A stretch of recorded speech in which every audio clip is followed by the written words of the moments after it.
Good evening friends. आज के इस वीडियो में अपने डिस्कस करेंगे अकाउंट्स ऑफ द कंपनीज, जो कि चैप्टर 9 का है। ठीक है ना, आपके स्टडी मटेरियल का। तो आइए इसमें देखते हैं कि ये जो चैप्टर है वो डील करता है आपका सेक्शन 128 से लेके 138 तक, जो कि एग्जाम पॉइंट ऑफ व्यू से काफ़ी इंपॉर्टेंट है। तो आइए वीडियो को स्टार्ट करते हैं। सबसे पहले हम लोग देखते हैं सेक्शन 128 बुक्स ऑफ अकाउंट्स, जो कहता है कि हर कंपनी को proper books of accounts maintain करना जरूरी होता है और इसको रजिस्टर्ड ऑफिस में रखना होता है। ठीक है ना, इसमें records of all receipt and payments, sales, purchase, assets and liabilities maintain करना मैंडेटरी होता है। ठीक है ना, आज के टाइम में बुक्स इलेक्ट्रॉनिक फॉर्म में भी मेंटेन किया जा सकता है। ठीक है ना, डायरेक्टर्स को इन बुक्स का इंस्पेक्शंस का राइट होता है। क्लियर, यहाँ तक क्लियर है। सेक्शन 128 जो डील करता है अकाउंट बुक्स ऑफ अकाउंट। ठीक है, फिर उसके बाद से आते हैं अपने सेक्शन 129 पे, जो कि बताता है फाइनेंशियल स्टेटमेंट, जो डिफाइन करता है कि फाइनेंशियल स्टेटमेंट्स क्या होता है। इसमें balance sheet, profit and loss account, cash flow statements और आपका statements of change in equity include होता है। यहाँ तक क्लियर है। फिर उसके बाद से आता है, फिर उसके बाद से है फाइनेंशियल स्टेटमेंट्स को ट्रू एंड फेयर व्यू देना चाहिए और अकाउंटिंग स्टैंडर्ड के अकॉर्डिंग ही अपने बुक्स ऑफ अकाउंट्स को मेंटेन करना चाहिए या प्रिपेयर करना चाहिए। क्लियर, ये सेक्शन 129 बोलता है। ठीक है, अब आते हैं अपने सेक्शन 130, जो कि बोलता है री ओपनिंग ऑफ अकाउंट्स, और सेक्शन 131 जो कि बोलता है वैल्यूएंट्री रिवीजन ऑफ फाइनेंशियल स्टेटमेंट्स। ठीक है, तो सेक्शन 130 जो कहता है वो कहता है कि अंडर ट्रिब्यूनल या कोर्ट के ऑर्डर से अकाउंट्स को रीओपन किया जा सकता है अगर उसमें फ्रॉड या मिस स्टेटमेंट हो। ठीक है, तो इसका आपका एमसीक्यूज क्वेश्चन बन सकता है कि बुक्स ऑफ अकाउंट्स को कब रीओपन किया जा सकता है। तो बुक्स ऑफ अकाउंट्स को रीओपन किया जा सकता है तब जब फ्रॉड या मिस स्टेटमेंट हो, लेकिन वो किसके ऑर्डर पे होना चाहिए? वो होना चाहिए ट्रिब्यूनल या कोर्ट के ऑर्डर पे। यहाँ तक क्लियर है। सेक्शन 130 बोलता है रीओपनिंग ऑफ अकाउंट्स। अब आते हैं सेक्शन 131।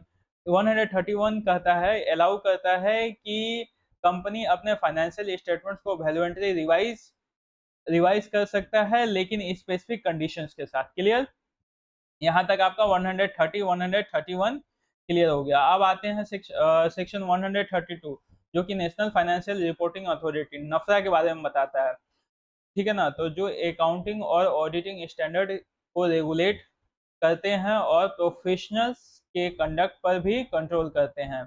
ये एक इम्पोर्टेंट रेगुलेटरी बॉडी है। ठीक है ना, नेशनल फाइनेंशियल रिपोर्टिंग अथॉरिटी जो है वो बहुत ही इम्पोर्टेंट बॉडी है, जो कि जो मतलब प्रोफेशनल्स है, सीए, सीएस, सीएमए, ये सब के ऊपर कंट्रोल भी करती है। क्लियर, यहाँ तक क्लियर है। सेक्शन 132, कोई भी अगर जो डाउट है तो आप हमें कमेंट बॉक्स में पूछ सकते हैं। अब आते हैं section 133 accounting standard. Accounting standard पहले के वीडियो में ही हम लोग ऑलरेडी मैराथन कर चुके हैं, AS1 से लेके AS29 तक। ठीक है ना, सारा उसमें डिस्कस किया हुआ है कि अकाउंटिंग स्टैंडर्ड कैसे, किस किस अकाउंटिंग स्टैंडर्ड का क्या क्या रोल्स है। ठीक है, तो यही अपना सेक्शन 133 में भी बोलता है कि अकाउंटिंग स्टैंडर्ड जो कहता है कि कंपनीज को अपने अकाउंट्स प्रिस्क्राइब्ड अकाउंटिंग स्टैंडर्ड के अकॉर्डिंग प्रिपेयर करना होगा। ठीक है, ये स्टैंडर्ड सेंट्रल गवर्नमेंट नोटिफाइड करती है। ठीक है, कि इन कंडीशंस विथ नफरा, ये नफरा कंडीशंस के साथ ही इन कंसल्टेशन विथ नफरा। ठीक है, अब अपने आते हैं सेक्शन 134 में, financial statements, boards report etcetera. ठीक है, तो ये बहुत ही इंपॉर्टेंट सेक्शंस है, जो कि बोर्ड ऑफ डायरेक्टर्स की रिस्पॉन्सिबिलिटी डिफाइन करते हैं। और बोर्ड्स रिपोर्ट में कंपनी की परफॉर्मेंस, फाइनेंशियल पोजीशन और अदर डिस्क्लोजर इंक्लूड होता है। ठीक है ना, डायरेक्टर्स की रिस्पॉन्सिबिलिटी स्टेटमेंट भी इसी सेक्शंस का पार्ट है। ठीक है ना, जो कि इंश्योर करता है कि डायरेक्टर्स ने प्रॉपर केयर ली है और अकाउंट्स प्रिपेयर करने में। ठीक है ना, ये सेक्शन 134 डील करता है। ठीक है ना, ये financial statement with board reports etcetera. ठीक है, अब अपने आते हैं सेक्शन 135 कॉर्पोरेट सोशल रिस्पॉन्सिबिलिटी। ठीक है ना, कॉर्पोरेट सोशल रिस्पॉन्सिबिलिटी जो है, ये जो है कि कुछ स्पेसिफिक कंपनीज पर अप्लाई होता है जिनका अपना प्रॉफिट का सर्टेन परसेंटेज सीएसआर में स्पेंड करना होता है। ये सेक्शन एग्जाम में फ्रिक्वेंटली आते हैं। ठीक है ना, ये ध्यान रखिएगा। सेक्शन 135 बहुत ही इंपॉर्टेंट है आपका एग्जाम पॉइंट ऑफ व्यू से, इसको एक बार देख लीजिए। इसमें क्या होता है कि देखिए टर्नओवर होता है, फिर उसके बाद से 3 ईयर का आपका देखिए 3 ईयर का होता है, और उसमें और भी बहुत कुछ आता है जो कि आपको बता देंगे आगे वीडियो में, ठीक है। अब अपने आते हैं section 136, right of member two copies the financial statements. अच्छा ठीक है, अभी तक आपने वीडियो को सब्सक्राइब नहीं किया तो काइंडली सब्सक्राइब चैनल को सब्सक्राइब कर लीजिए, वीडियो को लाइक कर दीजिए और अपने दोस्तों के साथ शेयर कीजिए। जिससे क्या है कि आपका रिवीजन बहुत ही, मुझे भी मोटिवेशन मिलेगा और आपको रिवीजन भी अच्छा से होगा, ठीक है। तो अपने आते हैं अब right of members two copies of financial statement. कहता है कि हर मेंबर को फाइनेंशियल स्टेटमेंट रिसीव करने का राइट है, और बिफोर एजीएम, ठीक है ना। फिर उसके बाद आता है section 137, filing of financial statement with ROC, ठीक है। इसमें कंपनी को अपना फाइनेंशियल स्टेटमेंट आरओसी के पास फाइल करना होता है विद इन प्रिस्क्राइब टाइम। यहाँ तक क्लियर है। अब आते हैं सेक्शन 138। तो 138 जो है ये बताता है इंटरनल ऑडिट।